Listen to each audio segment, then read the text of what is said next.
வணக்கம். மற்றொரு power tax நிகழ்ச்சியின் மூலமாக உங்களை சந்திப்பதில் மகிழ்ச்சி. இன்றைய நிகழ்ச்சியிலே கனடாவினுடைய எதிர்காலம் தொடர்பாக நாங்கள் பேசிக்கொள்ளவிருக்கிறோம். கனடா ஒரு நெருக்கடி நிலையை நோக்கி நகர்ந்து கொண்டிருக்கிறது என்பது பொருளாதார வல்லுநர்களுடைய ஒரு ஆர்வமாக இருக்கிறது. இருந்த போதிலும் சமூகத்தின் மட்டத்திலே அல்லது பொதுமக்கள் மத்தியிலே இது தொடர்பாக போதிய அளவு விழிப்புணர்வு இல்லாத அல்லது அற்ற நிலை காணப்படுகிறது. தற்பொழுது பல முனைகளிலும் கனடா எதிர்கொண்டு வரக்கூடிய அழுத்தங்கள் காரணமாக ஏற்படக்கூடிய அந்த பாதிப்புகள் என்பன ஒவ்வொரு குடும்பத்திலும் ஒவ்வொரு சாமானிய மட்டத்திலும் பாரிய தாக்கங்களை எதிர்காலத்தில் ஏற்படுத்தப் போகிறது என்பது இந்த எதிர்வு கூறலாக இருக்கிறது. இது ஒரு நெருக்கடி நிலை, ஆபத்து நிலை என்பதை கடந்து கனேடியர்களால் சமாளிக்க முடியாத அளவுக்கு பேராபத்தை ஏற்படுத்தி விடுமோ என்ற அச்சத்தையும் கூட ஏற்படுத்தக்கூடிய வகையிலே இந்த ஆர்வங்கள் இருக்கின்றன. அதற்கு பிரதான காரணியாக விளங்குவது அமெரிக்கா என்ற கனடாவினுடைய நெடுங்கால நட்பு தேசம் இப்பொழுது கனடாவுக்கு எதிராக எடுத்து வருகின்ற நடவடிக்கைகள், வகுத்து வருகின்ற கொள்கைகள் என்பன அதனுடைய பிரதான காரணியாக விளங்குகிறது. அதே நேரத்திலே கனடாவுக்கு நட்பு தேசங்கள் இல்லையா என்று கேள்வி வருகின்ற பொழுது கனடாவுக்கு நட்பு தேசங்கள் இருக்கின்றன. இருந்த போதிலும் கனடாவினுடைய அந்த நேச சக்திகளாக இருக்கக்கூடிய சக்திகளும் கூட தம்மை பாதுகாத்துக் கொள்வதிலே, தம்மை நிலைநிறுத்திக் கொள்வதிலே பெரும் நெருக்கடிகளை எதிர்கொண்டு வருகிறார்கள். அனைத்து நாடுகள் மீதும், தம்மை சார்ந்திருந்த, தமக்கு நேசமாக இருந்த அத்தனை நாடுகள் மீதும் அமெரிக்க ஜனாதிபதி டொனால்ட் ட்ரம்ப் அவர்கள் பொருளாதார ரீதியாக நிதி சார்ந்து எடுத்திருக்கக்கூடிய இந்த காட்டுமான நடவடிக்கைகள், வரி விதிப்பு என்ற அடிப்படையிலே பெரும் நெருக்கடிகளை தோற்றுவித்து வருகின்றன. கனடாவை பொறுத்தவரையிலே யாரோடு கூட்டுச் சேர வேண்டும், யாரோடு வணிக ஒப்பந்தங்களை ஏற்படுத்த வேண்டும் என்ற அழுத்தங்களை கொடுக்கின்ற அளவுக்கு அமெரிக்க ஜனாதிபதியினுடைய நிலைப்பாடு காணப்படுகிறது. அவை எதிர்காலம் எவ்வாறு இருக்க போகிறது என்பது தொடர்பாக இன்றைய நிகழ்ச்சியிலே நாங்கள் பேசிக்கொள்ள போகின்றோம். இன்று நாங்கள் இந்த நிகழ்ச்சியிலே பகிர்ந்து கொள்கின்ற கருத்துக்கள் சில வேளைகளிலே உங்களுக்கு அதிகம் மிகைப்படுத்தப்பட்டதாக தோன்றினாலும் கூட நீங்கள் மீளவும் 1 வருடம் அல்லது 2 வருடம் கழித்து இந்த நிகழ்ச்சியை பார்க்கின்ற பொழுது நாங்கள் பேசப் போகின்ற விடயத்தினுடைய அந்த ஆழம் புரியும் என்று நம்புகிறோம். கருத்தாளர்களை இணைத்துக் கொண்டு பேசலாம். இன்றைய நிகழ்ச்சியிலே கருத்தாளர்கள் குமார குலசிங்கம், ஊடகவியலாளர் மற்றும் கருத்தாளர் லங்கதாஸ் பத்மநாதன் மற்றும் கருத்தாளர் ரதன் ரகு ஆகியோர் இணைந்திருக்கிறார்கள்.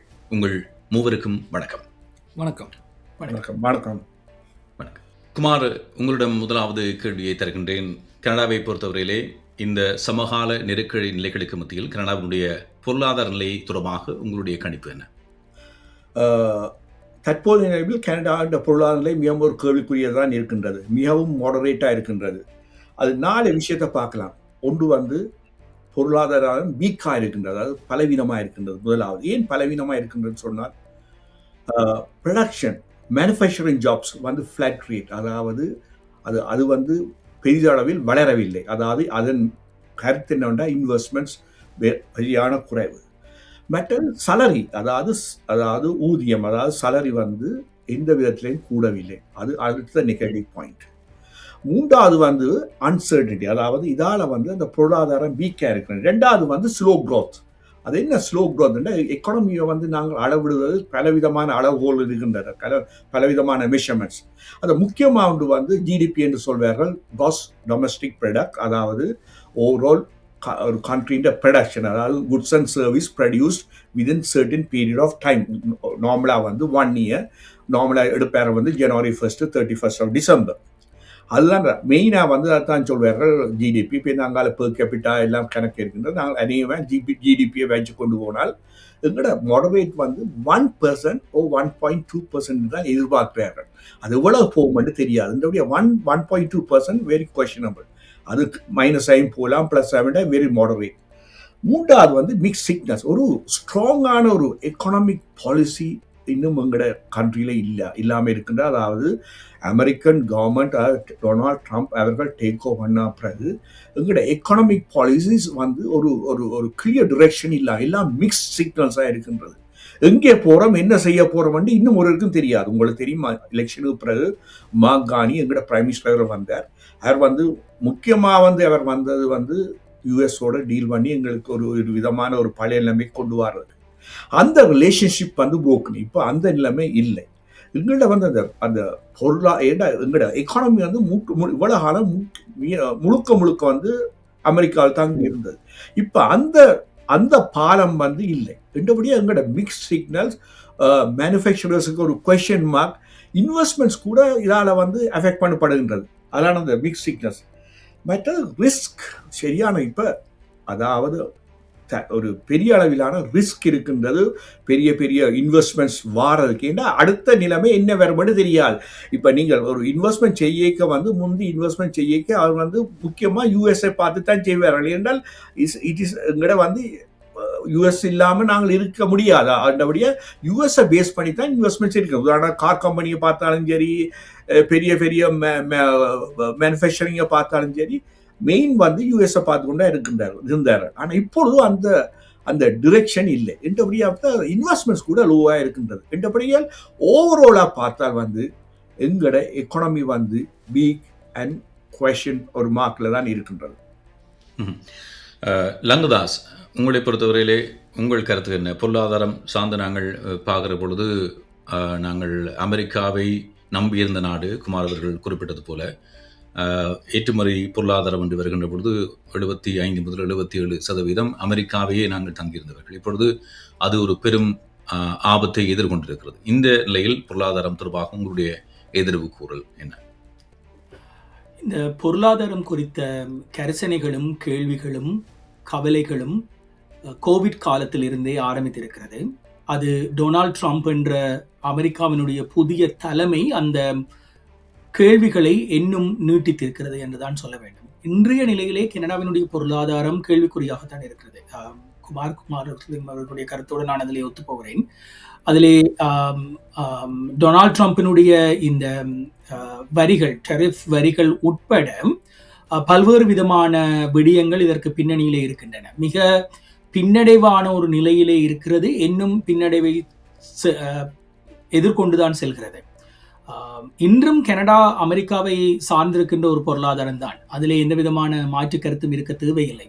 அதிலிருந்து மாற்றம் வர வேண்டும் என்பது காணி அரசாங்கத்தினுடைய முயற்சியாக இருக்கலாம், விருப்பமாக இருக்கலாம். ஆனால் அந்த மாற்றம் ஏதோ ஒரு அரசாங்கத்தினுடைய காலத்திலே நடந்துவிடப் போவதில்லை. அது நடந்தால் அதற்கான அந்த மாற்றம் நடைபெறுவதற்கு குறைந்தது 2-3 அரசாங்கங்கள் தேவை. என்னவென்றால் அதற்கான அந்த திட்டங்கள் தீட்டப்பட வேண்டும், அது நடைமுறைப்படுத்தப்பட வேண்டும், அந்த நடைமுறைகள் செயல்படுத்தப்பட வேண்டும். ஆகவே கனடாவினுடைய பொருளாதாரம் மிகவும் பலவீனமான நிலையில தான் இருக்கிறது. அது இன்னும் அதிகரித்து பலவீனம் அடைந்து கொண்டு செல்வதற்குத்தான் சாத்தியக்கூறுகள் இருக்கின்றன. ரதன், கனடாவை நாம் ஒப்பீடு செய்வதாக இருந்தால் பாடல் ஞாபகத்துக்கு வருகிறது. என்ன வளம் இல்லை இந்த நாட்டிலே, திருநாட்டிலே என்ற ஒரு பாடல் இருக்கிறது. அதுபோன்று கனடாவில் பல வளங்கள் இருந்தாலும் கூட அந்த வளங்கள் மூலமாக வருகின்ற அந்த வருமான பொருளாதாரம் என்பது அமெரிக்காவை சார்ந்திருந்த நிலையிலே அந்த அமெரிக்காவை இப்பொழுது ஆபத்தாக வந்திருக்கிறது. ஆனால் அதனை பன்மைப்படுத்துகின்ற செயற்பாடுகள் இடம்பெற்றாலும் கூட சமகாலம் என்பது ஒரு ஆபத்தை நோக்கி நகர்கிறது என்பதுதான் இந்த கருத்து. உங்கள் பார்வையில் எவ்வாறு அதனை நீங்கள் நோக்குகிறீர்கள்? இல்லை, நான் நினைக்கிறேன் இன்னும் ஒரு அடுத்த 5 வருடத்துக்கு மிக மோசமான நிலைக்கு தான் இந்த பொருளாதாரம் செல்லும். இதற்கு பல காரணங்கள் இருக்கலாம். பிரையன் மல்ரோனின் காலத்தில் நெஃப்டா வந்து எக்ரிமெண்ட் சைன் பண்ணிக்க முதல் வந்து அமெரிக்காவுக்கும் கனடாவுக்கும் தான், அமெரிக்காவுக்கும் அந்த இன்ட்ரெஸ்ட் தான் இருந்தது, கனடாவோட மாத்திரம்தான். பிரையன் மல்ரோனி தான் அதை மெக்சிகோவுக்கும் இணைத்தவர். அது அப்போ வந்து இங்கே இருக்கிற மேனுஃபேக்சரிங் ஜாப் சரவாசி வந்து மெக்சிகோவுக்கு போயிட்டுது. அண்டையிலிருந்து பிறகு வந்து சைனாவுக்கு ஷிஃப்ட் ஆகுது. அப்போ எல்லாம் வந்து சைனா ஏஷியன் கண்ட்ரிஸுக்கு ஷிஃப்ட் ஆகிக்க நீங்கள் ஜிடிபி க்ரோத் வந்து வெஸ்டர்ன் கண்ட்ரிஸோட கம்பேர் பண்ணிக்க ஏஷியன் கண்ட்ரிஸுன்ற 6.7, 8.9, ஈவன் 11% வரையும் போகுது. ஆனால் வெஸ்டர்ன் கண்ட்ரிஸ் வந்து less than 2% தான் இருக்குது. ரெண்டாவது வந்து எங்களோட மெயின் ட்ரேடு பார்ட்னர் வந்து யூஎஸில் வந்து இன்றைக்கு ட்ரம்ப் பேண்டமிக்கு பிறகு யூஎஸ்ன்ற எக்கனமியும் வந்து டவுனாக தான் போகுது. அப்போ பையிங் பவர்ன்றது அவைக்கு குறைத்து, டெரிஃப் வந்து ஒரு பக்கமாக இருக்கலாம், ரெண்டாவது சைட் வந்து அவையின் பையிங் பவர் வந்து குறைகிறது. இப்போ இந்த பையிங் பவர் குறையக்க தேவைகளும் குறையக்க எக்ஸ்போர்ட் வந்து குறையும். ஸோ அது ஓரளவுக்கு பாதிக்குது. மூன்றாவது வந்து இப்போ கடந்த ஒரு வருஷத்துக்குள்ள கிட்டத்தட்ட மாக்காணி வந்து 12 டிஃப்ரெண்ட் கண்ட்ரிஸோட எக்ரிமெண்ட் சைன் பண்ணியிருக்காரு. இந்த எக்ரிமெண்ட் வந்து நெக்ஸ்ட் 5 இயர்ஸுக்கோ இல்லை நெக்ஸ்ட் 10 இயர்ஸுக்கு வரைக்கும் தான் முழுமையான எஃபெக்டிவாக வரும். அது ஒரு சைட். 2வது சைட் அதுக்கிடையில் ட்ரம்ப் மாறி வேறு வரைக்கும் திருப்பி நாங்கள் யூஎஸ்ஐ நோக்கி தான் போவோம். அப்போ என்ன லேண்டால் கனெக்டட், அப்போ ஈஸி டிரான்ஸ்போர்ட், அப்போ கன விஷயங்கள் வந்து எங்களுக்கு கன்வீனியன்ஸாக இருக்குது. ஸோ இந்த பிரச்சனை இருக்குது. அப்போ நாங்கள் வந்து எக்கனமியை நீங்கள் வந்து எப்படி ஒரு சிறந்த பொருளாதார நிபுணர் இதை திட்டமிட்டு வகுத்தால் கூட எக்ஸ்டர்னல் பவர் வந்து உங்களை மாற்றத்தான் செய்யும். ஸோ இது எங்களுக்கு தொடர்ச்சியாக இப்போ இது நீண்ட காலமாக இது ஒரு பெரிய சவாலாக தான் இருக்குது. இதில் குமார், நீங்கள் பொருளாதாரம் சார்ந்த விடயத்தை, அது உற்பத்தி பொருளாதாரம் என்ற அடிப்படையிலே குறிப்பிட்டிருக்கிறீர்கள். அதனை விட அதனுடைய அந்த உடனடி பாதிப்பு, நேரடி பாதிப்பு என்று நாங்கள் பார்க்கின்ற பொழுது, உற்பத்தி பொருளாதாரம் பாதிக்கப்படுகின்ற பொழுது அல்லது ஏற்றுமதி, அதனை சார்ந்திருக்கக்கூடிய ஏற்றுமதி பாதிக்கப்படுகின்ற பொழுது உடனடியாக பாதிக்கப்படக்கூடியவர்கள் இந்த தொழிலாளர்கள். ஆமாம். ஜனவரி மாதத்தினுடைய தரவுகளை நாங்கள் பார்ப்போமாக இருந்தால் கிட்டத்தட்ட 25,000 பேர் தங்களுடைய வேலை வாய்ப்பை இழந்திருக்கிறார்கள் என்ற ஒரு தரவு வந்திருக்கிறது. நான் நினைக்கிறேன் 24,800.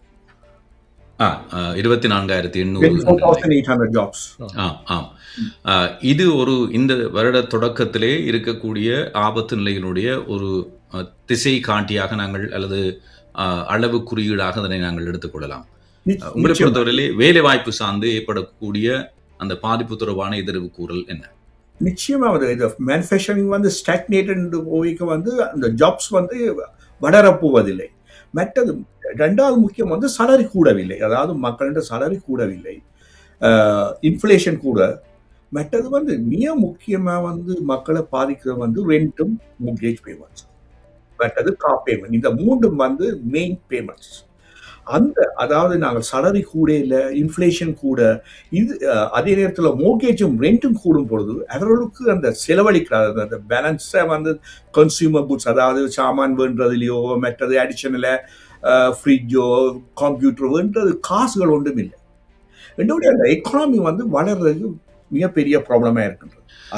அது புரிகிறது. இப்பொழுது நடப்பு நிலையிலே வேலை வைத்துக் கொண்டிருக்கக்கூடியவர்கள், வருமானம் பெற்றுக் கொண்டிருக்கக்கூடியவர்கள் எதிர்கொள்ளக்கூடிய நெருக்கடி நிலை அவ்வாறு இருக்கிறது. ஆனால் என்னுடைய கேள்வி, நாளை அவர்களுக்கான அந்த வருமானம் இல்லாமல் போகின்ற பொழுது, இந்த ஜனவரி மாதத்தினுடைய அந்த கணிப்பீட்டை நான் குறிப்பிட்டேன் இல்லையா, கிட்டத்தட்ட 25,000 பேர் வேலை வாய்ப்பு இழந்திருக்கிறார்கள். இந்த எண்ணிக்கை கூடுமாக இருந்தால் அதனை மாற்றீடு செய்வதற்கான வழிவகை இருக்குமா, அல்லது இது ஒரு தற்காலிகமான நெருக்கடியாக இருக்குமா என்பதுதான் இட்ஸ் வெரி லிமிட்டட். ஏனென்றா இப்ப தற்போதைய நிலைமையில வந்து கானியிட கூட ஒரு கிளியர் கட் எக்கானமி பாலிசி இல்லை, இன்வெஸ்ட்மெண்ட்ஸ் இல்லை. இன்வெஸ்ட்மெண்ட்ஸ் இருந்தால் தான் ஜாப் கிரியேஷன் வரும். அந்த இன்வெஸ்ட்மெண்ட்ஸ் வந்து ஃபிளாட்டா இருக்கின்றது. என்னுடைய யூஎஸ்ல அன்சர்டி இருக்கின்றது, கனடால இருக்கின்றது. அப்ப இந்த நிலைமை வந்து அடுத்த 2-3 வருஷத்துக்கு கண்டினியூ பண்ண போன்றது. அதுன்ற இஃபெக்ட் வந்து அடுத்த 3 வருஷத்துக்கு வர போகின்றது. ஏனென்றால் இன்வெஸ்ட்மெண்ட்ஸ் எல்லாம் உடனடியாக செய்ய முடியாது. இது take time, 1 year 2 year 3 years. அப்போ நீங்க இன்வெஸ்ட்மெண்ட்ஸ், அதாவது பொருளாதார முதலீட்டை நீங்கள் போஸ்ட்போன் பண்ணி கொண்டு வரும்பொழுது அதுன்ற எஃபெக்ட் வந்து டபுளாக வர போன்றது. நீங்க ஒரு ஃபேக்டரியை போட்டு ஆக்களை ட்ரெயின் பண்ணி ரன் பண்ண, ஒரு ஃபேக்டரியை பில் பண்ண ஒரு 1 year எடுக்கும், 1.5 years. இப்போ இந்த ஆக்களை ட்ரெயின் பண்ணி ஃபுல் ஆப்ரேஷன்ஸுக்கு 2 years எடுக்கும். அப்போ இது வந்து மிகவும் பின்னுக்கு தள்ளப்பட்டு போன்றது. என்னுடைய இப்போ வந்து விரும்பியோ விரும்பாமலோ கனடா வந்து almost close to recession. 1% GDP growth சொல்லுகிறார்கள், ஃபோகாஸ்ட் பண்ணுகிறார்கள் 2026. பட் கன பேர் யோசிக்கிறாண்டா நாங்கள் வந்து we are going towards a recession. இந்த ரிசெஷன் பொருளாதார வளர்ச்சி வந்து மைனஸ்ல போன்றது. என்னுடைய இது வந்து இன்னும், அதாவது மார்கானியை நான் சொல்ல முடியாது. மார்கானி முதலிருந்து அவங்களுடைய பிரைம் மினிஸ்டர்ஸ் கூட ஒரு கிளியர் கட்டான ஒரு எக்கனாமிக் பாலிசியோ அல்லாட்டி ஒரு விதமான பாலிசியை வச்சிருக்கவில்லை. உதாரணமாக எங்கட ரிசோர்சஸ் கான்ட்ராக்ட்ஸை பாருங்கள், oil companies contract, mining contracts எல்லாம் நிறையமா சொல்கிறாரு ஒன் சைடட் கான்ட்ராக்ட். அல்பர்ட்டா வந்து யோசிச்சு பாருங்க, ஒரு நாளைக்கு 2.5 to 3 million barrels oil export பண்ணுகிறார்கள். என்ன நடக்குது? அல்பர்ட்டா இப்பவும் காசு கேட்கிறாரு சென்ட்ரல் கவர்மெண்ட்ல. Mining, copper mining, potash, diamonds, gold, எல்லாம் மைனிங் எல்லாம் வந்து எங்க மணி எங்க போன்றது. இப்போ எங்களோட ஃபெடரல் கவர்மெண்ட் கடனை பார்த்தீங்கன்னா 1.4 trillion கடன் ஒன்டாரியோ பாருங்க, ஆல்மோஸ்ட் $400 பில்லியன். எங்களோட டாக்ஸேஷன் இஸ் வெரி ஹை. இந்த எங்களில வந்து ஒரு எங்களோட கரண்ட் பிரைம் மினிஸ்டரை நாங்கள் முழுக்க பிளேம் பண்ண முடியும். ஏன்னா இது வந்து இந்த ப்ராப்ளத்தை பில்டப் பண்ணது முந்தைய இந்த பிரைம் மினிஸ்டர்ஸ் கூட ஒரு கிளியர் கட்டான பாலிசியோ கிளியர் கட்டான ஒரு ஸ்ட்ரக்சரோ இருக்கவில்லை. என்னுடைய எங்களுக்கும் ட்ரம்ப் மாதிரியான ஒரு பிரைம் மினிஸ்டர் வேணும், ஒரு கிளியர் கட்டான ஒரு ஸ்ட்ராங்கான ஆக்ஷன்ஸ் எடுக்கிறதுக்கு வேணும். 40 மில்லியன் பீப்புள், எங்களோட ரிசோர்சஸ் எவ்வளவு சொல்லுங்க பாப்பா. நீங்க சொன்ன மாதிரி எங்கள்கிட்ட என்ன இல்லை சொல்லுவாங்க. அப்படி இருக்கும்போது ஆக்களுக்கு கடன், முனிசிபாலிட்டி கடன், ப்ராவின்ஸுக்கு கடன், ஃபெடரல் கவர்மெண்ட்டுக்கு கடன். பாருங்கள், ப்ராப்பர்ட்டி டேக்ஸை பாருங்கள், இவ்வளவுத்துக்கு உங்களோட இன்கம் டேக்ஸ் வந்து G7 கண்ட்ரீஸ்ல வெரி ஹை, நியர்லி நீங்க ஒரு மிகவும் கூட. அப்படி இருந்தும் கடனில் இருக்கிறது எங்களோட கன்சூமர் ஸ்பெண்டிங் ப்ராப்ளம்ண்டா சம்திங் ராங். என்ன 40 மில்லியன் பீப்புள் இப்படி பெரிய கண்ட்ரீஸ்ல. என்னுடைய நான் நினைக்கின்றேன் மாகாணி இன்னும் வந்து yes he's a good bank. நான் ஒரு ஸ்ட்ராங்கான எக்கனாமிக் பாலிசி ஸ்டேட் ஒரு ஆக்ஷன்ஸ் வந்து இன்னும் எடுக்கவில்லை. வெரி மாடரேட் தான் நான் சொல்றேன், ஒரு சேஞ்சஸும் இல்லை இப்போ. லங்கதாஸ், நாங்கள் 2008ஆம் ஆண்டு கால பகுதியில் ஏற்பட்ட நிதி நெருக்கடி நிலை அல்லது பொருளாதார நெருக்கடி நிலையை பார்த்தோம். உலகம் முழுவதும் அதனுடைய தாக்கம் இருந்த போதிலும் வட அமெரிக்கா பெரும் சவால்களுக்கு மத்தியில் தான் அதனை எதிர்கொள்ள வேண்டிய ஒரு நிலை இருந்தது. ஆனால் கனடாவை பொறுத்தவரையில் நாங்கள் அந்த காலத்தை ஏதோ ஒரு வகையிலே பாரிய நெருக்கடிகள் இல்லாமல் கடந்து வந்தோம். அதன் பின்னர் இந்த பேண்டமிக் என்று சொல்லப்படுகின்ற COVID-19 காலப்பகுதியை ஒட்டிய உலகத்தினுடைய முடக்க நிலை அது எல்லோருக்கும் பொதுவானதாக இருந்தது. அது அரசுகள் தம்பசம் வைத்திருந்த தங்களுடைய கருவூலங்களில் இருந்து நிதியை மக்களுக்கு கொடுத்து, வியாபாரங்களுக்கு கொடுத்து என்று அந்த காலகட்டத்தை கடக்க உதவினார்கள். ஆனால் அது அளவு கடந்து சென்று விட்டது. அதனுடைய தாக்கம்தான் இன்றைய நிலைக்கு காரணம் என்று சொல்லப்படுகின்ற குற்றச்சாட்டுகள் ஒரு புறம் இருந்தாலும், இந்த காலங்களோடு ஒப்பீடு செய்கின்ற பொழுது இன்றைய சமகாலத்தை நீங்கள் இவ்வாறு பார்க்கிறீர்கள். 2008 இந்த 2020, 21, 22 காலப்பகுதி, அதற்கு பின்னர் இப்பொழுது நாங்கள் டொனால்ட் ட்ரம்ப் அமெரிக்கா மூலமாக ஏற்படுகின்ற நெருக்கடி நிலை என்று ஒப்பீடு செய்தால் உங்களுடைய பார்வை என்ன? இந்த 2020-21 என்பது பலரும் எதிர்பார்க்காத ஒரு விடயம் ஒன்று. ஆகவே ஒரு பெருந்தொற்று, அந்த பெருந்தொற்றினால் ஏற்படுகின்ற பின்னடைவு, பொருளாதார பின்னடைவு, பொருளாதாரத்தை மீள கட்டியெழுப்ப அல்லாவிடில் அந்த பொருளாதார இயந்திரத்தை மீண்டும் இயக்க வேண்டிய தேவை ஒன்று அரசாங்கங்களுக்கு இருக்கின்றன. ஆகவே அதை கொஞ்சம் வெளியே வைத்து விடலாம். 2008ஆம் ஆண்டை போலவே 2024, 25ஆம் ஆண்டுகளிலும் இவ்வாறான ஒரு நிலை ஒன்று ஏற்படும் என்று அந்த காலகட்டங்களிலே ஆட்சியிலே இருந்தவர்களுக்கும் ஆட்சி பொறுப்புக்கு கருத்து தெரிவிப்பவர்கள், இந்த பாலிசி மேக்கர்ஸ் என்று சொல்கின்ற ஃபைனான்சியல் பாலிசி மேக்கர்ஸ், அவர்களுக்கும் அந்த எதிர்வு கூறல்கள் இருந்திருந்தன. அந்த எதிர்வு கூறல்களுக்கு அவர்கள் சரியான நடவடிக்கை எடுக்கவில்லை என்பதற்கான ஒரு நிலைதான் இன்று இருக்கிறது. அதாவது இது நான் ஏற்கனவே சொன்னது போல, இதற்கான திட்டங்களை தீட்டிவிட்டு அவற்றை நடைமுறைப்படுத்துவது என்பது, நடைமுறைப்படுத்திவிட்டால் மாத்திரம் அது உடனடியாக எல்லாவற்றையும் மாற்றிவிடாது. அதை மாற்றுவதற்கான ஒரு சைக்கிள் டைம் ஒன்று தேவைப்படுகிறது. அதற்கான கால எல்லையை இந்த ஆட்சியாளர்களும் பாலிசி மேக்கர்ஸும் அந்த திட்ட வகுப்பாளர்களும் ஏற்படுத்தவில்லை. அதற்கான கால எல்லையை அவர்கள் வழங்கவில்லை என்பதற்கான ஒரு பின்னடைவாகத்தான் 2008-9 காலகட்டமும் இருந்தது, இன்றைய காலகட்டமும் இருக்கிறது. ரதன், இந்த குமார் அவர்கள் குறிப்பிட்டது போல இந்த நெருக்கடி நிலை தொடர்பாக எங்களுக்கு யதார்த்தம் புரிகிறது. இருந்தாலும் கனேடிய பிரதமர் மாக்கானியிடம் கூட அதற்கான சரியான தீர்வு திட்டம் இல்லை. அவர் ஒரு மத்திய வங்கியினுடைய முன்னாள் ஆளுநர், இங்கிலாந்துடைய மத்திய வங்கியினுடைய முன்னாள் ஆளுநர். அதுவும் 2 நாடுகளின் நெருக்கடி காலகட்டத்துக்குள் பயணிக்கின்ற காலப்பகுதிகளில் அவருக்கான ஒரு சிறந்த அனுபவம் இருக்கிறது. அதன் காரணமாகத்தான் பொதுமக்கள் மத்தியிலும் ஒரு பொதுவான அபிப்பிராயம் இருக்கிறது, இவர் இந்த நெருக்கடிகளை கடந்து செல்வதற்கு எமக்கான ஒரு சிறந்த தலைமைத்துவத்தை அவர் வழங்குவார் என்பது. உங்களுடைய பார்வையில் மாக்காணியால் இந்த நெருக்கடிகளை சமாளிக்க முடியும் என்று நீங்கள் நினைக்கிறீர்களா? இல்லை, இதில் 2 விஷயம் இருக்குது. என்னென்னா, ஒன்று என்னை பொறுத்தவரையில் மாக்காணிகிட்ட ஒரு திட்டவட்டமான ஒரு பொருளாதார முறை அல்லது தான் எவ்வாறு கனடாவை கொண்டு செல்ல வேண்டும் என்றது அவருக்கு தெளிவாக தெரிகின்றது. அதற்கான திட்டங்கள் கூட அவர்கிட்ட இருக்கிறது. 2வது அன்சர்டனிட்டி யூஎஸ். சரியான யூஎஸ் பாலிசி மேக்கர்ஸ் வந்து இன்றைக்கு வேர்ல்டையே கண்ட்ரோல் பண்ணுற அளவுக்கு ஒரு ஃபியர் எக்கனாமிக்ஸ் வந்து அதாவது பயமுறுத்தல் பொருளாதாரத்தை நடத்தி கொண்டிருக்கிறார்கள். அப்போ மாக்கானிக்கு இருக்கிற சவால் வந்து இப்போ கரண்டாக வந்து எங்களோட மெயின் சப்ளையர் வந்து யூஎஸ் தான். அப்போ அவரையும் சமாளித்து அதன் மூலமும் நாங்கள் எங்களோட ஜிடிபியை இன்க்ரீஸ் பண்ணணும். சேம் டைம் ஆல்டர்னேட்டிவாக நாங்கள் வேறு இடத்துக்கு மூவ் பண்ணணும். உதாரணத்துக்கு மாக்கானி, கட்டார் போன்ற நாடுகள்லேருந்து போயிட்டு வந்து அவைண்ட இன்வெஸ்ட்மெண்ட் இங்கே வரப்போகுது. அப்போ நான் முதலே சொன்ன மாதிரி இது இன்றைக்கு நாளைக்கு நடக்க போகிற விஷயம் இல்லை. ஒரு 5 வருடம் அல்லது 10 வருடங்கள் முறையாக எடுக்கும் இது நடைமுறைப்படுத்துறதுக்கு. இப்போ நாளைக்கு இன்வெஸ்ட் பண்ணாலும் இன்னொரு சிக்கல் இருக்குன்னா எங்களோட பாப்புலேஷன், எங்களோட மார்க்கெட் சைஸ் வந்து வெரி லோ, 40 மில்லியன். இந்த 40 மில்லியன் எவ்வளவு சீனியர்ஸ் இருக்குன்ற பெர்சன்டேஜை பாருங்க. அப்போ இந்த இப்போ இன்றைக்கும் நாங்கள் காய்ச்சினாங்க பர்த் ரேட் வந்து 1.5. பர்த் ரேட் குறையக்க சீனியர்ஸுன்ற பாப்புலேஷன் கூடக்க தேவைகள் கூட, ஹெல்த் கேர் ஸ்பெண்டிங் வந்து சீனியர்ஸுக்கு கூட. மற்றது எங்களோட ஆவரேஜ் ஏஜ் வந்து 85, 90 என்று மாறிக்கொண்டு போயிருக்க, அதுவும் இந்த டெக்னாலஜியின் வளர்ச்சியால், மெடிக்கல் தொழில்நுட்ப வளர்ச்சியால் வந்து கூடிக்கொண்டு போயிருக்க ஹெல்த் கேர் ஸ்பெண்டிங் கூட. இப்போ யோசிங்க, எங்களோட 110% ஹவுஸ் ஹோல்ட் டெட் இருக்கிறது, 163% அதாவது கோஆப்ரேஷன் டெட் இருக்கிறது, கவர்மெண்ட் டெட்டே 100%, மோர் தேன் 100%.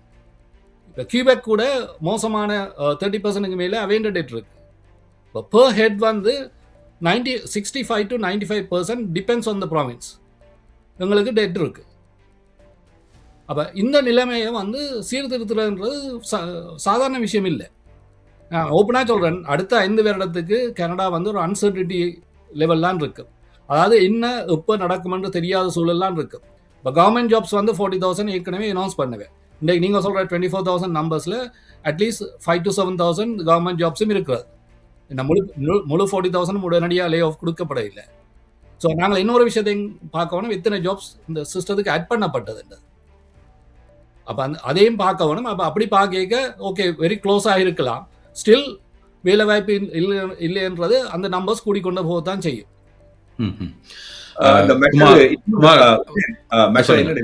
ரதன் சொன்ன மாதிரி அந்த நாஃப்டா அக்ரிமெண்ட் பற்றி ஒரு சின்ன இது மல்ரோனி உதாரணத்து NAFTA agreement North American free trade agreement, அது வந்து நார்மலாக கனடாவுக்கும் யூஎஸ்க்கும் தான் இருந்தவர். ஆனால் மல்ரோனி தான் அவர்கள் prime minister, Canadian prime minister Mulroney அவர்கள் தான் மெக்சிகோவை சேர்த்தவர். அப்பொழுது எல்லாரும் கேட்டாங்க, ஏன் மெக்சிகோவை சேர்க்கிறீர்கள்? அப்போ அவர் சொன்னால் நாங்கள் நார்த் அமெரிக்காவில் இருக்கின்றோம், எங்கட பொருளாதாரம் மட்டும் நல்லா இருக்கக்கூடாது, அவர்களுடைய பொருளாதாரம் நல்லா இருக்கணும் என்று தான் அவரை சேர்த்தார்கள். அதன் எஃபெக்ட் வந்து எக்கச்சமான ஜாப்ஸும் கால போய்விட்டது. அப்போ இப்படியான ராங் பாலிசிகள், அது சரியோ பிள்ளையோன்றது அது நாங்கள் டிஸ்கஸ் பண்ணலாமா கண்ணீரம். சில பேர் சரி என்று சொல்லுவார், சில பேர் பிள்ளை என்று சொல்லுவார்.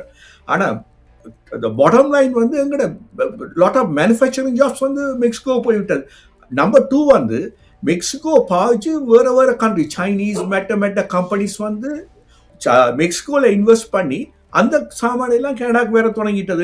அதெல்லாம் எங்களை எஃபெக்ட் பண்ண தொடங்கிட்டது. என்னுடைய ராங் பாலிசிஸ். எங்கட கவர்மெண்ட் வந்து ஹவுசிங் மார்க்கெட்லையோ இன்வெஸ்ட்மெண்ட்லையோ 100% யூஎஸ்ல தங்கி இருக்கிறதோ எல்லாம் ராங் பாலிசிஸ். எங்கடையாக எல்லாம் சொன்னார், எல்லா முட்டையும் ஒரு ஒன்றில் போடுறேன்.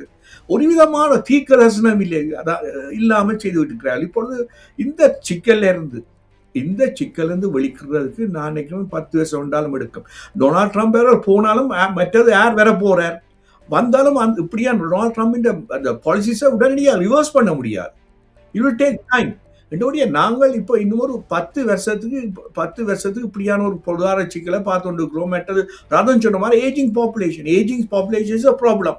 ஏஜிங் பாப்புலேஷனுக்கு நாங்கள் இப்போ இது கரண்டாக ஒர்க் பண்ணுறாக்கள் தான் டேக்ஸ் பே பண்ணணும் அவருடைய இது பண்ணுறது. ஆனால் நீங்கள் ப்ராவின்ஸை பார்த்தாலும் சரி, ஃபெடரல் கவர்மெண்ட்டை பார்த்தாலும் எக்கச்சக்கமான கடனுக்கு வட்டி கட்டணும். எங்கள்ட மேக்ஸிமம் மிடில் கிளாஸில் மேக்ஸிமம் டேக்ஸ் பண்ணி விட்டார்கள். இதுக்கு மேலே டேக்ஸ் பண்ணால் மிடில் கிளாஸ் நாங்கள் சிரிக்க முடியாது, வாழ முடியாது.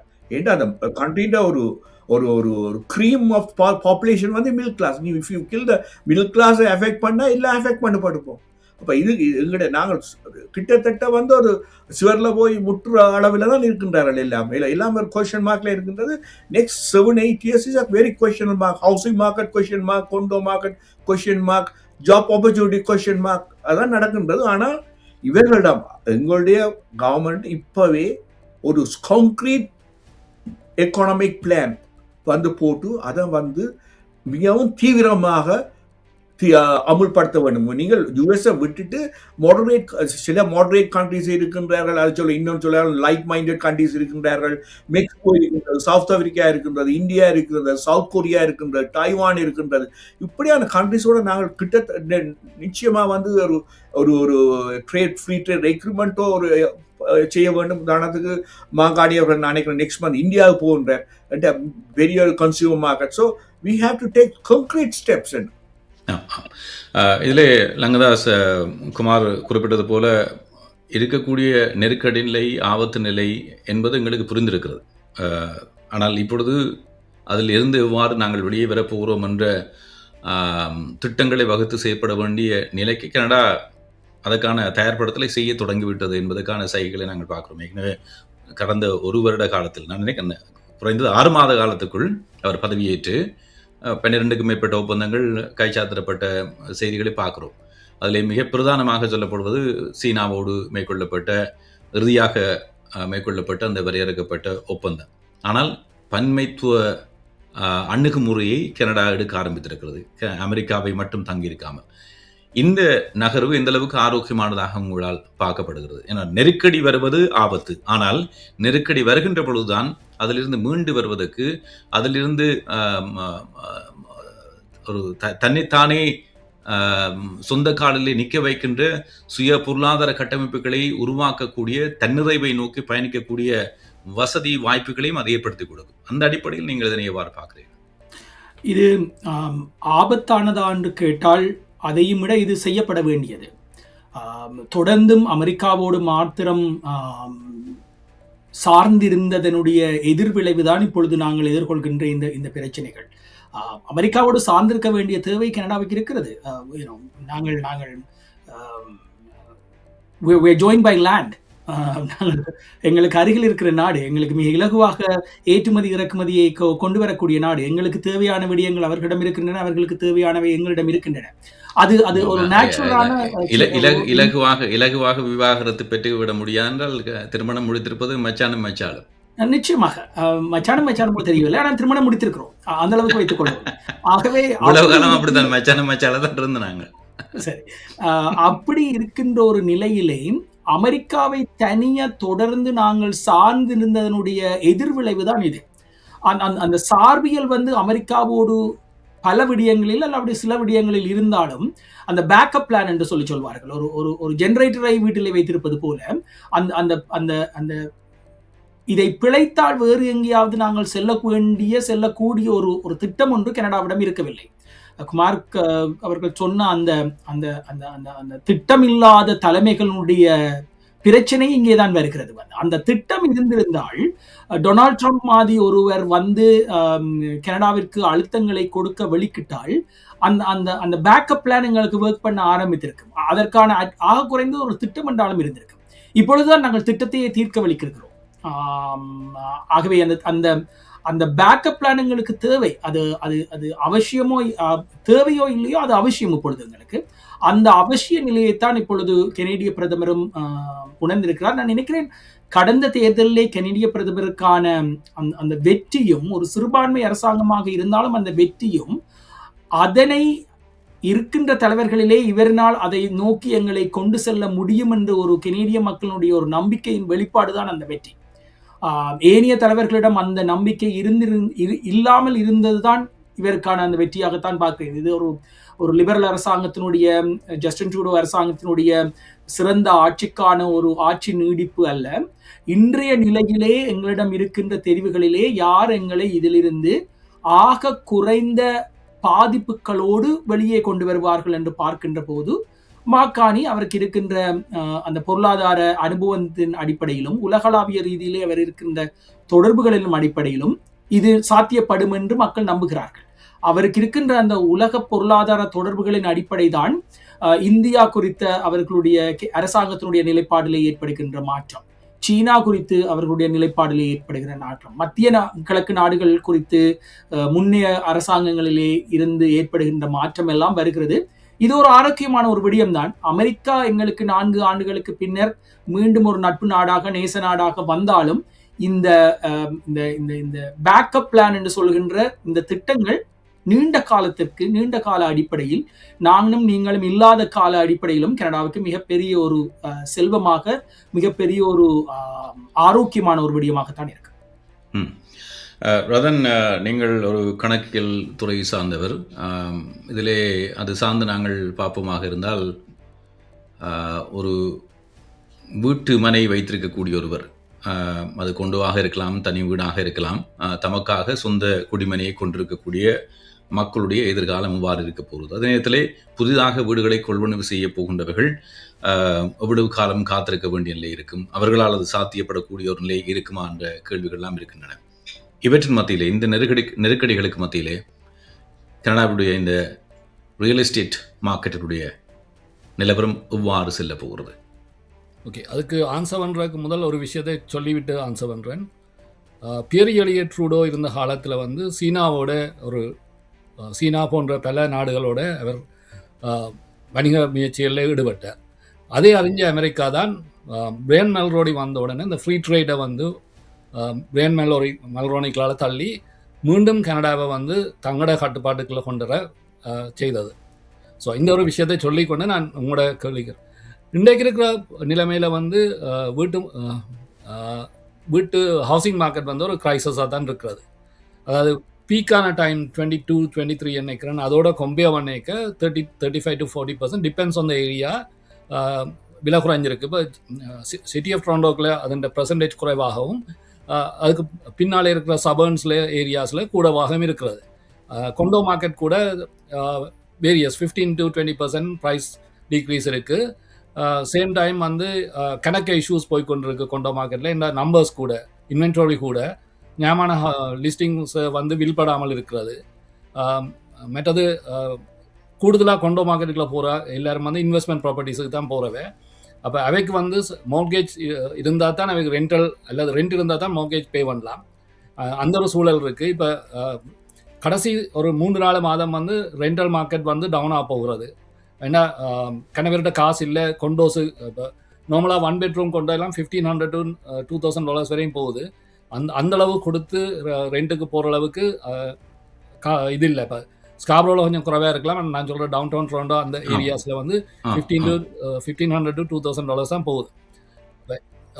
இப்போ இன்னும் பொறுத்தவரையில் இப்போ இருக்கிற சூழலில் கொண்டோ மார்க்கெட்டில் இன்வெஸ்ட் பண்ணுறது ஒரு ஹையான ரிஸ்க்கான விஷயம்.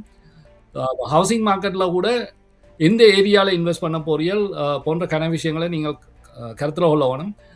மற்றது வீட்டின் ப்ரைஸ் குறையுமாண்டா இன்னும் ஒரு 10% ப்ரைஸ் அட்ஜஸ்ட்மெண்ட் இருக்கிறது. ஆனால் இவ்வளோ காலத்துக்கு பிறகு திருப்பி வருமன்றது ஒரு அன்சர்டனிட்டி இருக்கிறது. எந்த எக்கனமியும் வந்து அதுக்கு ஒரு ரீசன். இல்லை, எனக்கு ஒரு சொந்த அனுபவம் இருக்கிறது. 2023 நான் விற்பனை செய்த ஒரு வீடு பிரம்டன்லே, அது விற்பனை செய்யப்பட்ட எண்ணிக்கையிலிருந்து கடந்த டிசம்பரில் விற்பனை அந்த கொள்வனவு செய்தவர் மீண்டும் விற்பனை செய்திருக்கிறார். கிட்டத்தட்ட $2,45,000 வீழ்ச்சி அடைந்திருக்கிறது. இது நீங்கள் சொல்லுகின்ற ஒரு சாதாரணமான வீழ்ச்சி நிலையை அது பிரதிபலிக்கவில்லை, ஒரு பாரிய வீழ்ச்சி நிலையை காண்பிக்கிறது. இந்த நிலவரத்தோடு பார்க்குற பொழுது ஓரளவுக்கு அந்த வீழ்ச்சியினுடைய வேகம் தணிந்திருக்கிறதா அல்லது இன்னமும் பெரும் ஆட்டம் காணக்கூடிய நிலை? 2024 25 கம்பேர் பண்ணிக்க ப்ரைஸ் வந்து ஓரளவுக்கு ஒரு 6% 7% லெவலில் தான் இருக்குது. என்ன 24 versus 25. ஆனால் நீங்கள் பீக் டைமில் இருந்து பார்க்க வந்து இது ஒரு பெரிய சரிவு. அப்போ இது திருப்பி வருமாண்டா இல்லை, இப்போதைக்கு இல்லை. அதாவது திருப்பி 22-23 லெவலுக்கு போகுமோண்டா இல்லை, இப்போதைக்கு இல்லை. அது டிபெண்ட்ஸ் ஆன் எக்கனமி. இப்போ கன விஷயங்கள் மற்றது பேங்க் ஆஃப் கனடா கவர்னர்கிட்ட கருத்தின்படி இந்த குளோபல் மெயிலில் ஒரு ஆர்டிக்கல் வாசிக்க அவைண்ட கருத்தின்படி இன்ட்ரெஸ்ட் ரேட்டை கூட்ட மாட்டேன் என்றதுக்கு எந்த விதமான அறுதிப்பாடும் இல்லை. இப்போ ஸ்கொஷியா பேங்க், நேஷனல் பேங்க் எல்லாம் சொல்லியிருக்கு 0.5% இன்க்ரீஸ் பண்ணலாம்ண்டு. ஸோ அப்போ இன்ட்ரெஸ்ட் ரேட் திருப்பி கூடுமெண்டா திருப்பியும் ஒரு ஹவுசிங் மார்க்கெட்டில் ஒரு ப்ராப்ளம் வரும். மற்றது இப்பொழுது நாங்கள் சாதாரணமாக பார்க்கின்ற பொழுது, பொதுமக்கள் சார்ந்து பார்க்குற பொழுது வீடுகள் அநேகமானவை விற்பனைக்கு வருகின்றன. அதனுடைய எண்ணிக்கை அதிகரித்திருக்கிறது. ஆனால் கொள்வனவாளர்கள் அதிலே தயக்கம் காண்பிக்கிறார்கள். ஒன்று பொருளாதார நெருக்கடியிலேயே அவர்கள் எதிர்கொள்ளுகின்ற நிலை, இன்னொன்று இன்னமும் வீட்டின் விலை குறைந்துவிடும், ஆகவே நாங்கள் கொஞ்சம் பொறுத்திருந்து பார்ப்போம் என்ற ஒரு எண்ணத்திலும் இருக்கிறார்கள். இது யாருக்கு சாதகமாக இருக்கும்? இல்ல இதுல 2 பிரச்சனை இருக்கு. இப்ப ஒன்று என்னன்னா, இப்ப வீடு வாங்குறவர்களுக்கும் கூட மார்ட்கேஜ் குவாலிஃபை Yeah, பண்றது ஒரு சிக்கல். very important. Yes. அப்ப மற்றது வந்து ஒரு கம்யூனிட்டி கேபிட்டல் இருக்கு. அதாவது எங்களோட சமூகத்தின் ஒரு மூலதனம். அதுதான் அங்கே அநேகமாக செகண்ட் மோர்கேஜாக போகுது. அப்போ இந்த செகண்ட் மோர்கேஜ் கொடுத்த கணவருக்கு இப்போ ஸ்ட்ரகிள் ஆயிருக்கு. ஏன்னா அவைக்கு வந்து செகண்ட் மோர்கேஜ் கொடுத்த சிலர் வந்து பேங்க்ரப்சிக்கு போயிருக்கிறார், சில வாங்கினவர்கள். அப்போ இந்த மூலதனமும் குறையுது. அப்போ இந்த செகண்ட் மோர்கேஜ்ன்றது பொதுவாக உங்களுக்கு தெரியும், பேங்க்குக்கு தெரியாமல் செய்யப்படுற விஷயம். பேங்க்குக்கு தெரிஞ்சால் மோர்கேஜ் குவாலிஃபை பண்ணப்படாது. ஸோ இந்த விஷயம் வந்து இதொரு சிக்கலாக இருக்கிறது. அப்போ செகண்ட் மோர்கேஜுக்கு வெயிட்ட காசு இல்லையண்டா, எடுக்க இல்லாமல் இருக்குன்னா க்ளோஸ் பண்ணுறது பிரச்சனையாக இருக்குது. அப்போ நீங்கள் பார்த்தீங்கன்னா அநேகமான லிஸ்டிங்ஸ் எல்லாம் வந்து, அநேகமான ஆஃபர்ஸ் எல்லாம் வந்து முந்தி வந்து அன்கண்டிஷனல் ஆஃபராக இருந்தது, இப்போ கண்டிஷனல் ஆஃபராக போகுது. ஏன்னா இட்ஸ் அ பயர்ஸ் மார்க்கெட். அப்போ பயர்ஸ் மார்க்கெட்டில் இதான் நடக்கும். அப்போ இப்போ ரெண்டாவது சிக்கல் வந்து இந்த மோர்கேஜ் அமௌண்ட். இப்போ நீங்கள் ஈவன் 20% டவுன் போட்டாலும் ஒரு 1 மில்லியன் ஹோமுக்கு 800,000க்கு மோர்கேஜ் பே பண்ணணும். மோர்கேஜ் பே பண்ணுறதுக்கு உங்களுக்கு இன்கம் தேவை. தனியாக மோர்கேஜ் மாத்திரம் இல்லை, ப்ராப்பர்ட்டி டேக்ஸ், உங்களுக்கு 2 பிள்ளைகள் இருந்தால் க்ரோசரி பில், சரியா, ஹைட்ரோ, யூட்டிலிட்டிஸ், அவன் எக்ஸ்ட்ரா க்ளோதிங், ஸ்கூல் ஃபீஸ், இப்படி கணக்கு எக்ஸ்பென்ஸ் இருக்குன்னு. அப்போ நீங்கள் 2 பேரும் வேலை செய்தால் தான் இது சாத்தியப்படும். அதுவும் கஷ்டம். அது டே கேர் எக்ஸ்பென்ஸை யோசிங்க. 2 பேரும் வேலை செய்ய, இப்போ டாக்ஃபோர்ட் எல்லாம் சொல்லி கொண்டிருக்க, எல்லாரும் வேலைக்கு வீட்டிலேருந்து வேலை செய்தாக்கள் எல்லாம் வேலைக்கு வரணும். அது குறிப்பாக கவர்மெண்ட் ஆஃபீஸர்ஸ். இப்போ இவ்வளோ காலம் அந்த ஒரு குழந்தை பிள்ளைகளை வச்சிருக்கிற ஆக்களுக்கு இருந்த டே கேர் எக்ஸ்பென்ஸ் எல்லாம் இனிமேல் அவை வந்து டே கேரில் கொண்டே விட்டுட்டு போகணும். அப்போ இதுக்குரிய ட்ராவல் எக்ஸ்பென்ஸ் எல்லாத்தையும் நீங்கள் ஆட் பண்ணிக்க வந்து இது ஒரு பெரிய ஒரு கடன் சுமையாக தான் ஒரு சாதாரணமான ஒரு மிடில் கிளாஸுக்கு தள்ளப்படுது. இன்றைக்கு நீங்கள் யூனிவர்சிட்டி முடிச்சுட்டு வேலைக்கு வர்ற ஒரு ஸ்டூடெண்ட் வந்து இன்றைக்கு வீடு வாங்குறது வந்து அவைக்கு வந்து ஒரு பெரிய விஷயம். ஒரு கொண்டை வாங்குறதே இன்றைக்கு பெரிய சேலஞ்சிங்காக இருக்குது. நான் சொல்கிற ஒரு 200,000 அல்லது 180 இன்கம் எடுக்கிற ஒரு ஆளுக்கு கொண்டோவுக்கு குவாலிஃபை பண்ணுறது கஷ்டமாக இருக்குது. 20% டவுன் போட்டு கூட. நான் கேள்வியை தருகிறேன் குமார், அதனோட சேர்த்து நீங்கள் உங்களுடைய பதிலை சொல்லிவிடலாம். நீங்களும் கணக்கியல் துறையில் இருக்கக்கூடிய ஒருவர், பொருளாதாரம் சார்ந்து அடிக்கடி நீங்கள் உங்களுடைய கரிசனைகளை வெளிப்படுத்தி வந்திருக்கிறீர்கள். ஆனால் அந்த பொருளாதாரத்தினுடைய நாடி துடிப்பு என்று பார்க்கிற பொழுது எங்கள் எல்லோருக்கும் மிகவும் பரிச்சயமானது இந்த வேலைவாய்ப்பு சார்ந்த விடயங்களை கடந்து ரியல் எஸ்டேட் மார்க்கெட். அதிலே பணம் முதலீடு செய்தவர்கள், அதனால் செல்வந்தர்களாக வந்தவர்கள் என்ற எண்ணிக்கையை பார்க்கின்ற பொழுது மிக கணிசமானவர்கள் எங்கள் சமூகத்தில் இருக்கிறார்கள். ஆனால் இப்போ எல்லோருக்கும் அது ஒரு சவால் மிக்கதாக பெருந்தாக்கத்தை ஏற்படுத்தும் நிலையை தோற்றுவித்திருக்கிறது. உங்களை பொறுத்தவரையிலே ரியல் எஸ்டேட் மார்க்கெட் அல்லது இந்த ஹவுசிங் மார்க்கெட் என்று சொல்லப்படுகின்ற விடயத்திலே ஏற்பட போகின்ற அந்த தாக்கம் என்ன? அது ஒரு கிரைசிஸை நோக்கி செல்ல போகிறதா அல்லது ஒரு விதமாக செல்ல போகிறதா? அந்த ரியல் எஸ்டேட் என்று சொல்லும் பொழுது அது ஒரு மெயின் ரீசன் வந்து ஒரு கவர்மெண்ட் ஃபெயிலியர். அதாவது எங்களோட பிரைம் மினிஸ்டர்ஸ், எங்களோட பிரைம் மினிஸ்டர்ஸ் ஒரு ஸ்ட்ராங்கான ஆக்ஷன் எடுக்காதது காரணம் தான் இந்த ஹவுசிங் கிரைசிஸ் முதலாவது. ரெண்டாவது வந்து நீங்கள் பார்த்தீங்கன்னா வீடு வந்து அது necessary item, not a investment property. உங்களுக்கு அது தெரியும். அது எங்களுக்கு ஒரு தேவையானது உண்டு. வேலை, வீடு, உடுப்பு, சாப்பாடு, இதெல்லாம் பேசிக் ஐட்டம்ஸ். இதில் ஒன்றும் வந்து இன்வெஸ்ட்மெண்ட் ப்ராப்பர்ட்டியாக போகக்கூடாது. அப்படி இன்வெஸ்ட்மெண்ட் ப்ராப்பர்ட்டியாக போகிறேன்னு சொல்லும் பொழுது நாங்கள் we are crossing the red line. அப்படியான ஒரு சிச்சுவேஷனுக்கு எங்களோட பிரைம் மினிஸ்டர்ஸ் அவர்கள் எல்லாம் இந்த எங்களோட சிச்சுவேஷன், எங்களோட ஹவுசிங் மார்க்கெட்டை தள்ளி விட்டுக்கிறார்கள். உதாரணத்துக்கு ஒரு ஃபேமிலி, இப்போ உதாரணத்துக்கு ஒரு ஃபேமிலியாக ஒரு குடும்பம் ஒரு வீடு வேண்டுன்றால் அவங்களோட அவைண்ட க்ராஸ் இன்கத்தை விட 3 டைம்ஸுக்கு கிட்டே இருக்கணும். உதாரணத்துக்கு உங்களோட ஃபேமிலி இன்கம் 150,000 என்றால் ஒரு வீடு வந்து நாங்கள் 450 to 500 வேண்டினா தான் நாங்கள் மேனேஜ் பண்ணலாம். ப்ராப்பர்ட்டி டேக்ஸ், மோர்கேஜ் பேமெண்ட், அது பிள்ளைகளுடைய சொன்ன மாதிரி பிள்ளைகளுடைய எக்ஸ்பென்சஸ், எங்களோட கார் எக்ஸ்பென்சஸ், என்டர்டெயின்மெண்ட், ஒரு ட்ராவலிங் செய்யக்கூடிய என்றால் அப்படியான ஒரு ரேஞ்சுக்கு இருக்கும். சரி 4 டைம்ஸ் வைங்களேன், ஒரு 150,000 எடுக்கிறார்கள். உதாரணத்துக்கு அது ஒரு மிடில் கிளாஸ். கனடியன் கவர்மெண்ட் படி ஒரு 100,000 எடுத்தாலே மிடில் கிளாஸ். இப்போ 100,000 எடுத்தால் மிடில் கிளாஸ் இல்லை, லோ மிடில் கிளாஸ். 150,000 எடுத்தா தான் ஒரு அவரேஜ் மிடில் கிளாஸ். ஒரு 4 டைம் எடுத்தாலும் ஒரு 600,000 வைங்களேன். 600,000க்கு மேலே போகக்கூடாது. வீடுகள் என்ன விலை சொல்லுங்க, 1 மில்லியன் என்று சொல்லும் பொழுது உங்களோட முழு காசும் வந்து மோர்கேஜில் போய்விடும். ஏன் அந்த 1 மில்லியனுக்கு கொண்டு வந்து என்றால் கவர்மெண்ட் வந்து அந்த டைம் டு டைம் அந்த ஆக்ஷன்ஸ் எடுக்கல. உதாரணத்துக்கு பார்த்தீங்கன்னா என்றால் எக்கச்சக்கமான ஃபாரின் இன்வெஸ்ட்மெண்ட்ஸ், அதாவது ஃபாரினர்ஸ் வந்து வீட வேண்டினாங்க. ஏனென்றால் இங்கே வந்து ஹவுசிங் மார்க்கெட் அதை நிப்பாட்டவில்லை. ரெண்டாவது வந்து இந்த கிரிப்டோ கரன்சிஸ், அதாவது இவ்வளவோ பிளாக் மணி வந்து கிரிப்டோ கரன்சிக்கால வந்து அதை வந்து வெளில நார்மல் மணி ஆக்குறதுக்காக ஹவுசிங் மார்க்கெட்டை வந்து ஈவன் 600,000 700,000 வேண்டினாங்க. மூன்றாவது வந்து ட்ரக்ஸ் மணி கூட இங்கு வந்து இன்வெஸ்ட் பண்ணப்பட்டது, முக்கியமாக வந்து பிரிட்டிஷ் கொலம்பியா. அதில் இன்னும் ஒன்று வந்து மிடில் ஈஸ்ட்ல இருந்து கனகான ஆக்கள் ஏர்ன் பண்ண காசுகள், மிடில் ஈஸ்ட்ல வந்து அந்த இல்லீகலாக ஏர்ன் பண்ண காசு எல்லாம் வந்து ஈரான், ஈராக், லிபியா, யூஏஇல வந்து இங்கே இன்வெஸ்ட் பண்ணார்கள். Over priced. இதை ஒன்று கவர்மெண்ட் ஸ்டாப் பண்ணவில்லை. அதாவது இதை ஸ்டாப் பண்ணாவிடையே மிடில் கிளாஸ் தான் பாதிக்கப்பட்டது. இதை வந்து கரெக்ட் பண்றது சாதாரண விஷயம் இல்லை. இந்த வீடுகள் எல்லாம் வந்து கிட்டத்தட்ட 30-40% ஓவர் பிரைஸ்ட். நீங்க கொண்டோ மார்க்கெட்டை பாருங்க, ராஜன் சொன்ன மாதிரி சின்ன பாக்ஸ் ஆஃப் சின்ன பெட்டி கட்டி போட்டு ஸ்டூடியோன்னு சொல்லி போட்டு விற்கிறாங்க 800,000. என்னென்று அதுக்கு ஆக்கள் இருப்பது, என்னென்று மோர்கேஜை கட்டுவது. ஒன்று வந்து ஓவர் சப்ளை, மற்றது வந்து ஸ்ட்ரக்சர் வந்து, அதாவது பில்டிங் கான்ட்ராக்டர்ஸ் வந்து மேக்ஸிமம் பெனிஃபிட் எடுத்துக்கிறார்கள். என்ன பொறுத்த ஹவுசிங் மார்க்கெட் வந்து, அதாவது is going to be a crisis for some time. ஒரு கொஞ்ச நாளைக்கு ஒரு கிரைசிஸ்ல கொஞ்ச நாள் என்று நீங்கள் சொல்லுகின்ற பொழுது அதனுடைய கால எல்லை என்ன? 1 வருடம், 2 வருடம், 3 வருடம்? இல்லை, ஒரு ஆன்சர் சொல்லலாம். கொண்டோ வந்து 2028-29 கொண்டோஸ் க்ளோஸ் பண்ணுற கொண்டோஸ், அதாவது முடிக்கிற கொண்டோஸ் நம்பர்ஸ் குறையுது. அப்போ இப்போ கவர்மெண்ட் வந்து இப்போ ஆக்ட் பண்ணி கொண்டோஸை கட்டாமல் விட்டுதுண்டா கொண்டோ மார்க்கெட் வந்து ஓரளவுக்கு ஸ்டேபிளாக வரும். ஏன்னா இன்வென்ட்ரி வந்து ஓரளவுக்கு கட்டுப்பாட்டுக்குள்ளே இருக்கு.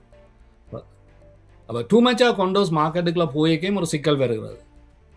ஏன்னா ஸ்டில் வந்து பாப்புலேஷன் லோ. சரி, இப்போ இன்றைக்கும் வந்து பாசிபிலிட்டிஸ் இருக்குது. நீங்கள் வெளியால் இருந்து கொண்டு கூட கனடாக்கில் வேலை செய்யலாம், கனடியன் கம்பெனிக்கு. அப்போ இந்த சிஸ்டம் எல்லாம் இருக்க கனவே வெளியால் தான் போக பார்ப்பிடும். அப்போ நீங்கள் வந்து கொண்டோக்கு எக்ரி பண்ணிக்க உங்களுக்கு அதுக்கு தக்க இன்ஃப்ராஸ்ட்ரக்சர் இருக்குன்னு பார்க்கணும். ஸ்கூல் சிஸ்டம் இருக்குது. இப்போ டவுன் டவுன் டொரண்டோ கொண்டோ மார்க்கெட் எல்லாம் வந்து பேச்சுலர்ஸை அல்லது சிங்கிள் பர்சனை பேஸ் பண்ணது தான். அவ ஃபேமிலியாக வந்தால் அதுக்குரிய ஸ்கூல் சிஸ்டமோ அல்லது வேறு ஏதாவது ஃபெசிலிட்டிஸ் இருக்கா இல்லை. அப்போ இதுகள் எல்லாம் வந்து என்னென்று இந்த சிட்டியெல்லாம் வந்து பெர்மிஷன் கொடுத்த கொஸ்டின் வருகிறது. ஆமாம், இந்த மாதிரி இந்த சிட்டிஸ் எல்லாம் இது வந்து ஃபெடரல் கவர்மெண்ட்டுக்குரிய விஷயம் இல்லை. இந்த கொண்டோ எல்லாம் இப்போ ப்ரொவின்ஷியலும் சிட்டியும் வந்து டிசைட் பண்ணியிருக்கோம். அப்போ என்னென்று இவ்வளோ தூரத்துக்கு நீங்கள் டவுன் டவுனுக்குள்ள போனால் தெரியுமா, ஒவ்வொரு பிளாக்லேயும் வந்து ஒவ்வொரு கொண்டோ கட்டப்பட்டிருக்கு. இப்போ பார்க்கிங் லோட்டே இல்லை. இப்போ எவ்வளோ கொண்டோஸ் கட்டைக்க இந்த பாப்புலேஷன் கூடு நினைத்தார்களா, அல்லது என்ன மாதிரி இன்ஃப்ராஸ்ட்ரக்சர் இருக்குது, அல்லது ஈவன் எங்கட கால்வே சிஸ்டம், டாய்லெட் போகிற சிஸ்டம் எல்லாம் வந்து பழசு. இது நாளைக்கு பர்ஸ் பண்ணிச்சதுன்னா கல்கரியில் தண்ணி பிரச்சனை மாதிரி தான் நாங்கள் நிற்க வேண்டி, டவுன் டவுன் டொரண்டோவில் நிற்க வேண்டி வரும். இதுகள் ஒன்றும் இல்லாமல் தான் இது இந்த கொண்டோஸ் எல்லாம் கட்டப்பட்டிருக்கு. அப்போ நீங்கள் கொண்டோ வேண்டின நீங்கள் கொண்டோ வேண்டின ஆக்களை கழிச்சு பார்த்தீங்கன்னா அதோட மெயின் இது வந்து கவர்மெண்ட் ரெகுலேஷன்ஸ் இம்போஸ் பண்ண வேண்டும். கவர்மெண்ட் ஃபெயில்டு ஏன்னா அவங்க அக்கௌண்டபிலிட்டி இல்லை. அதாவது கவர்மெண்ட் ரெகுலேஷன்ஸ் ஒன்றும் இல்லை. அதில் பெருசாக அவர்கள் அதை இம்போஸ் பண்ணல. ஒரு கொண்டோ இப்படி ஒரு சில இப்போ நாங்கள் அதை இம்போஸ் பண்ணிடலாது. கவர்மெண்ட் பாலிசி மேக்கர்ஸ் அவர்தான் ராதன் சொன்ன மாதிரி செய்யணும். அதை செய்யவில்லை. என்ன அதாவது இட் இஸ் அவர்களுக்கு அந்த அக்கௌண்டபிலிட்டி இல்லை. கிரிமினாலிட்டி போலீஸ் ஆஃபீஸர்ஸை பாருங்க. டொரண்டோ பாலிசியோட பட்ஜெட் $1.4 பில்லியன். என்ன 1.2 இது என்ன டிஃபென்ஸ் பட்ஜெட்டா? என்ன பாப்புலேஷன் 1.4 பில்லியன் சின்ன காசு இல்லை.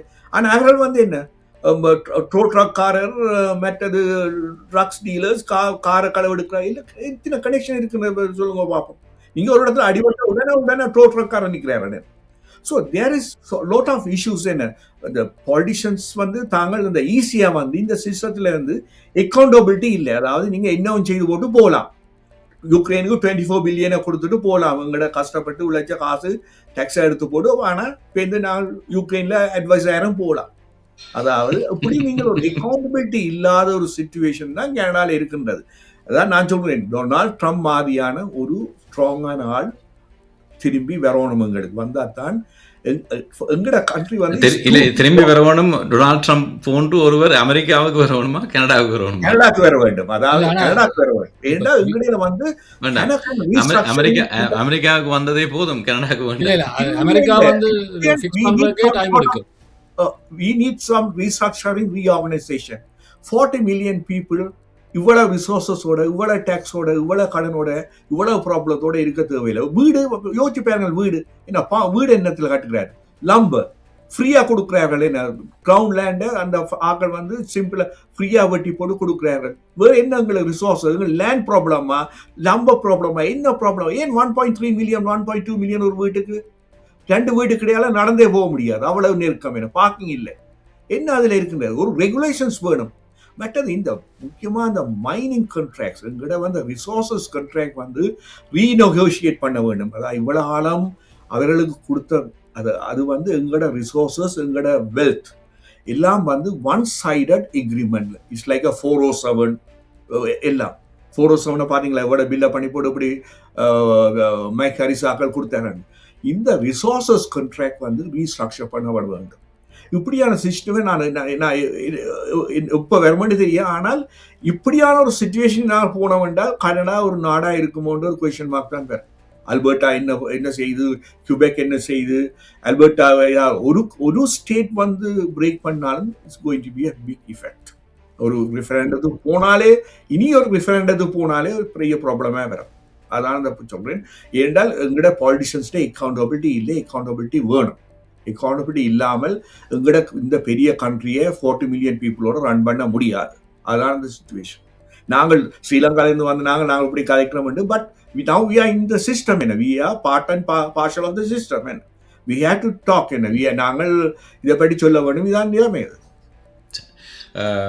லங்கதாஸ், நிறைவான கேள்வி உங்களிடம். ஒரு காலகட்டம் இருந்தது, இந்த வீட்டு சந்தையிலே தமிழர்களுடைய முதலீடு, அதையெல்லாம் சீனாவிலிருந்து முதலீடு செய்தவர்கள், ஹாங்காங்கிலிருந்து முதலீடு செய்தவர்கள், வேறு பல நாடுகளிலிருந்து முதலீடு செய்தவர்கள், அவற்றுக்கு மத்தியிலே தமிழர்களும் போட்டி போட்டு முதலீடு செய்தார்கள். இரவு நேரத்திலே வரிசையிலே காத்திருப்பதற்கு 1000-2000 டாலர்கள் கொடுக்கப்பட்டது. பாய் போட்டு படுத்த காலங்கள் இருக்கின்றன. அதன் பின்னர் அந்த டிக்கெட், அந்த முன்பதிவு செய்வதற்கு, வீடுகளுக்கு அல்லது கொண்டோக்களுக்கு முன்பதிவு செய்கின்ற அந்த டிக்கெட்டை பெறுவதற்கு அதுக்கு ஒரு தனியான விலை, 10,000, 20,000, 30,000 எல்லாம் கொடுத்த காலம் எல்லாம் இருந்தது. ஆனால் இப்பொழுது அதெல்லாம் தவறு என்பதை காலம் நிரூபித்திருக்கிறது.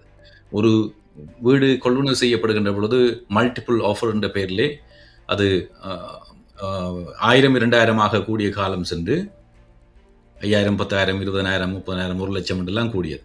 ஆனால் இப்பொழுது அப்படி இல்லை. ஆனால் நாங்கள் இப்பொழுது இருக்கக்கூடிய சூழ்நிலையிலே இதனை எவ்வாறு எதிர்கொள்ள போகிறோம், அதனுடைய எதிர்காலம் தொடர்பாக உங்களுடைய கணிப்பு என்ன என்றால், அவ்வாறான ஒரு நிலைக்கு நாங்கள் மீண்டும் செல்லக்கூடாது என்பதற்காக சொல்லுகிறேன். விளைவை எவ்வாறு நாங்கள் கையாள போகிறோம்? எதிர்காலம் இருண்டதாகத்தான் இருக்கிறது உதயன். பெருமளவிலே புதிய குடிவரவாளர்களை நாட்டுக்குள் அனுமதித்தது இந்த வீடுகளுக்கான அதிகரிப்புக்கான தேவை ஒன்று இருக்கிறது என்ற ஒரு எண்ணப்பாடு ஒன்றை மக்கள் மத்தியிலே ஏற்படுத்தியது. ஆனால் இப்பொழுது பார்த்தீர்கள் என்றால், இந்த ரெண்டல் ப்ராப்பர்ட்டிஸ்லேயே ரெண்ட் பண்ண முடியாத ஒரு நிலையைத்தான் அந்த இன்வெஸ்ட்மெண்ட் ப்ராப்பர்ட்டி சொல்லல, 2வது வீடு வைத்திருப்பவர்களோ பெருமளவிலே எதிர்கொள்கிறார்கள். அவ்வாறு ரெண்ட் பண்ணக்கூடிய ஒரு நிலை இருந்தாலும் அவர்கள் எதிர்பார்க்கிற அளவில் அவர்களுடைய மோர்கேஜை சரி செய்கிற அளவிற்கு அந்த தொகைக்கு அவர்களால் ரெண்ட் பண்ண முடியாத ஒரு நிலை ஒன்று இருக்கிறது. அது என்ன செய்யும் என்று வந்தால், 2வது வீடை ரெண்டல் ப்ராப்பர்ட்டியின் மூலமாக, ரென்கம் இன்டர்நெட் மூலமாக மாத்திரம் நாங்கள் அதன் மோர்கேஜை கட்டிவிடலாம் என்ற நினைப்பிலே இருந்த பலர்களுக்கு இப்பொழுது மோர்கேஜ் அரியர்ஸ் வரவழைக்கிறது. இந்த மோர்கேஜ் அரியர்ஸ் செகண்ட் மோர்கேஜிலும் இருக்கிறது, மெயின் மோர்கேஜிலும் வரவழைக்கிறது. அது என்ன செய்யும் என்றால் அதற்கான பணத்தை நீங்கள் எடுத்து கொடுத்த உங்களுடைய மெயின் ப்ராப்பர்ட்டியை அது கையை வைக்க வலிக்கிறது. ஆகவே இது ஒரு ட்ரிபிள் டவுன் எஃபெக்ட் ஒன்று இது ஒன்று ஆரம்பித்தது என்றால் எல்லாம் நடைபெற வலிக்கிறது. ஏற்கனவே நாங்கள் நிகழ்ச்சியிலே பேசியதுதான், உங்களுடைய இன்கத்திலிருந்து எத்தனை சதவீதம் அல்லது எத்தனை மடங்கு உங்களுடைய மோர்கேஜ் இருக்கிறது. இப்பொழுது உங்களுடைய இன்கத்துக்கு ஏதாவது நடந்தால் உங்களால் எவ்வளவு காலம் அதனை ஈடுகட்ட முடியும், அதற்கான ஒரு பேக்கப் பிளான் ஒன்று இருக்கிறதா, இதெல்லாம் பார்க்காமல் தான் அநேக மாணவர்களுடைய மோர்கேஜ் அப்ரூவல்கள் நடைபெற்றிருக்கின்றன. குறிப்பாக இந்த இந்த இந்த கோவிட்டுக்கு பின்னரான காலப்பகுதியிலே பெருமளவிலே அப்படித்தான் நடைபெற்றது என்றால் அப்பொழுது ஒரு ஒரு ஒரு ஃபேக் மணி ஒரு ஒரு ஒரு ஒரு ஒரு எண்ணம் ஒன்று எங்கள் பலர் மத்தியிலே இருந்தது. நிறைய பணப்புழக்கம் இருந்தது. இவையெல்லாம் ஒரு ஒரு ஒரு ஒரு கடினமான ஒரு எதிர்காலத்தை தான் எங்களுக்கு காட்டுகிறது. ஹவுசிங் மார்க்கெட்டிலே பேங்க் ஆஃப் கனடா என்ன செய்ய போகிறது, அதை தாண்டியும் அரசாங்கம் என்ன செய்ய போகிறது, மாகாண நகரசபை ரீதியிலே என்ன நடைபெறப் போகிறது என்பது மிக முக்கியமாக அவதானிக்கப்பட வேண்டிய விடயமாக இருக்கிறது. உங்கள் மூவருக்கும் நன்றி. இது தொடர்பாக நாங்கள் ஒவ்வொரு காலகட்டங்களிலே ஆழமாக பேச வேண்டிய தேவை இருக்கிறது. இருந்தாலும் கனடா எவ்வாறான சவால்களை நெருக்கடிகளை எதிர்கொள்ளப் போகிறது, பொருளாதாரம் சார்ந்து, இந்த வீட்டுச் சந்தை சார்ந்து, வேலைவாய்ப்பு சார்ந்த இந்த 3 விடயங்களும் ஒரு முக்கோண அடிப்படையிலே ஒரு சாமானியனுடைய எதிர்காலத்தை தீர்மானிக்கப் போகின்ற நிலையை மையமாக கொண்டு பேசியிருக்கிறோம்.